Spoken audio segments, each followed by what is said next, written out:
चलें, अब second number लिखो बेटाओ। सेकंड नंबर लिखो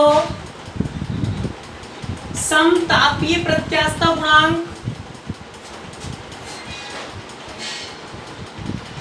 समतापीय प्रत्यास्थता गुणांक और लुदोष्म प्रत्यास्थता गुणांक का अनुपात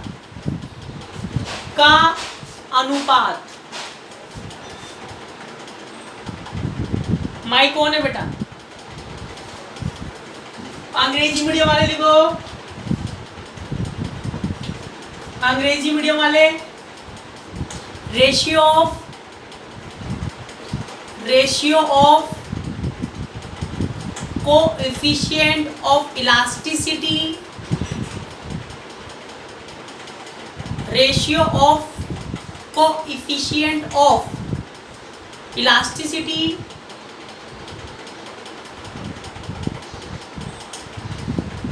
for isothermal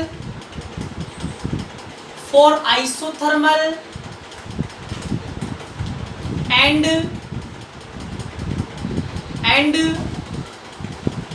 coefficient of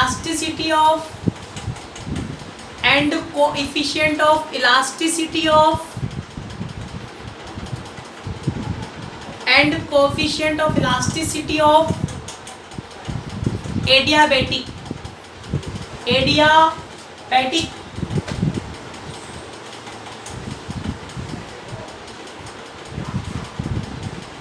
चलिए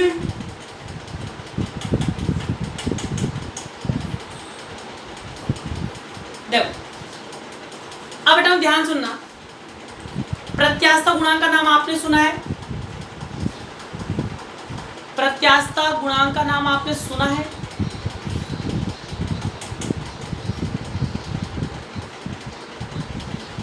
very good, very good,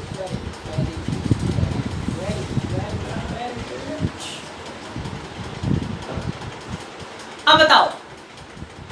very good, सबने नाम सुना है, अच्छी बात है। तो बेटा प्रत्यास्थता गुणांक कितने प्रकार के होते हैं?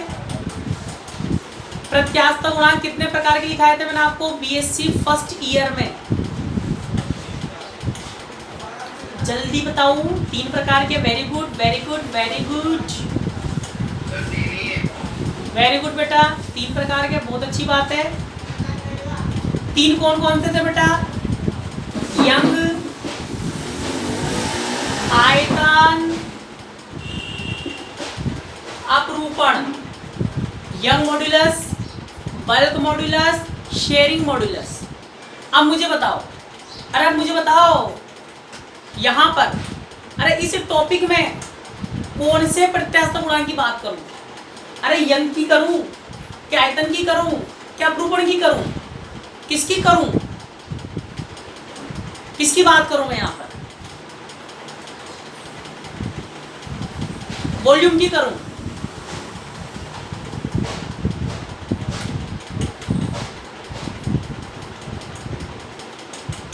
एक एक चीज समझाऊंगा बेटा मैं आपको।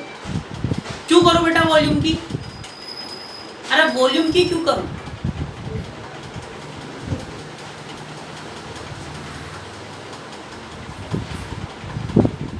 सुनो, सही आंसर आपका। मैं यहाँ पर बात करूं बेटा आयतन प्रत्यास्थता गुणांक की। यहाँ पर बात करेंगे बेटा बल्क मॉड्यूलस की। आयतन प्रत्यास्थता गुणांक की बात करेंगे। क्यों करेंगे? उसका रीजन है।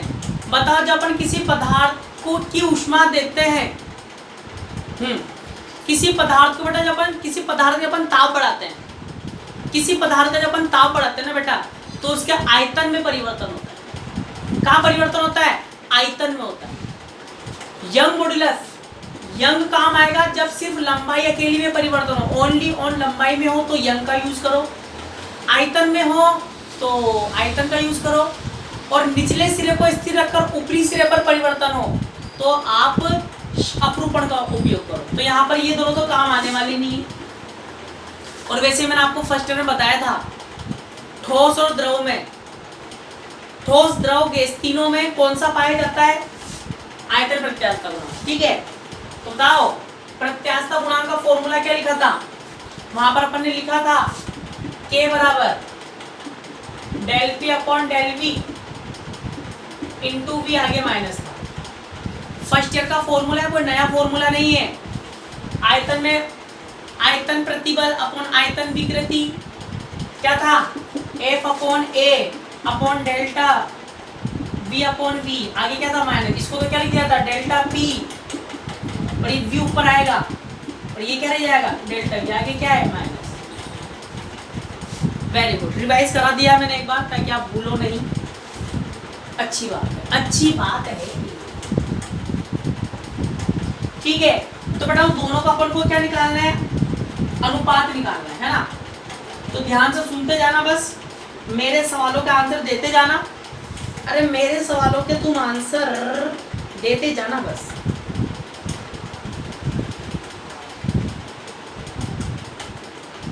देखो बिल्कुल ध्यान से देखो,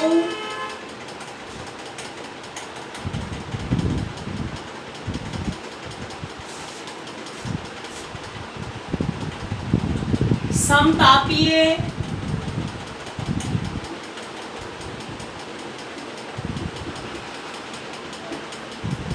प्रत्यास्थता गुणांक, समतापी प्रत्यास्थता गुणांक को दर्शाएंगे बेटा किससे? ईटी से, है ना? टी मतलब टेम्परेचर और इलास्टिसिटी कांस्टेंट है, इलास्टिसिटी को दर्शाते हैं ई से। ठीक है, तो आइसोथर्मल इलास्टिसिटी कांस्टेंट। ठीक है, क्या होता है फॉर्मूला? माइनस का V del P upon del V। ये तो होता है E बराबर minus V del P upon del V, है ना? 11th क्लास में पढ़ा था, फर्स्ट ईयर में पढ़ाया था। बताओ समतापीय कांस्टेंट टेम्परेचर है, तो यहाँ क्या लिखेंगे? Constant temperature. Equation first. कोई समस्या किसी भी प्रकार की, कैसी भी, छोटी से छोटी, बड़ी से बड़ी, बोल देना। अरे बोल देना, तू मुंह उठा के, बस मुंह उठा के बोल देना सर ये समस्या है। चलो ऐसे बताओ। अरे बबलू ऐसे बताओ, रुदोष्म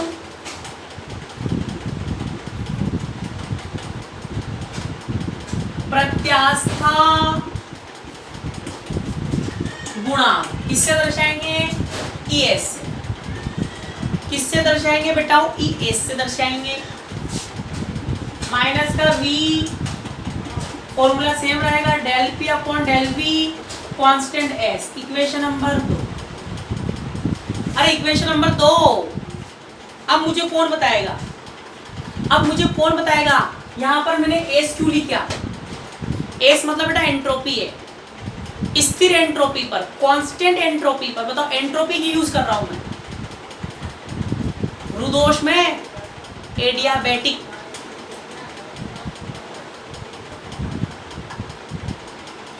very good, very good.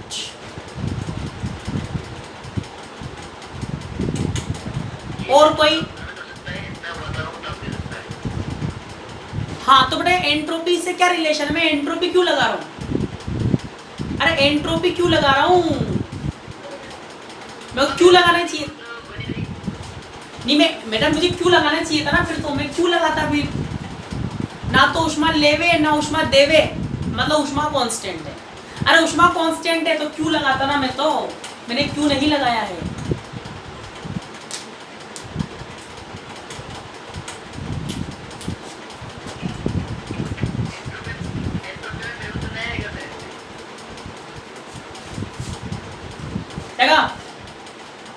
S।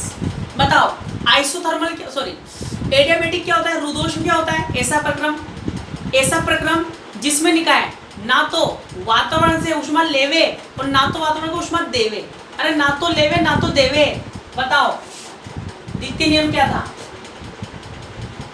ds बराबर dq अपॉन टी, यही, अरे यही है बबलू, बताओ dq कांस्टेंट तो ds भी कांस्टेंट। ठीक है, जब ऊष्मा कांस्टेंट होती है तो एंट्रोपी में परिवर्तन भी क्या रहता है, कांस्टेंट। तो और वैसे भी प्राचाल तो 4 ही है, प्राचाल तो क्या है, pvts है, क्या pvtq है क्या, अरे pvtq है क्या है, pvts है, तो q ना लिख कर क्या लिखते हैं, s लिखते हैं। ठीक है, क्योंकि प्राचाल तो एंट्रोपी है, ऊष्मा थोड़ी है, ऊष्मा तो भौतिक गुण है। आगे चलो, अब बेटा इनका अनुपात ज्ञात करना है, कुछ भी नहीं करना, समझने वाली बात हो चुकी है। गणित चलेगी, अब क्या चलेगी, गणित चलेगी, फिजिक्स समाप्त हो चुकी है। आपसे बोलेगा क्वेश्चन, क्या बोलेगा, ये बोलेगा सिद्ध करो,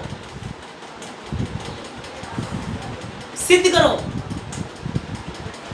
रुदोष प्रत्यास्थता गुणांक समतापी प्रत्यास्थता गुणांक बराबर कांस्टेंट होता है, मतलब गामा होता है। सिद्ध करवाएगा आपको ये अपॉन टी बराबर गामा, मतलब कांस्टेंट आपसे सिद्ध करवाएगा। तो करेंगे कुछ भी नहीं, अरे कुछ नहीं करेंगे, क्या करेंगे, इक्वेशन 2/1 करने पर 2/1 कर दो, क्या है बताओ, ES अपॉन ET, बताओ माइनस बी से माइनस बी कट जाएगा, पिट जाएगा, हट जाएगा, del P upon del V S, del P upon del V T, equation number 3, यहां तक नोट कर लो।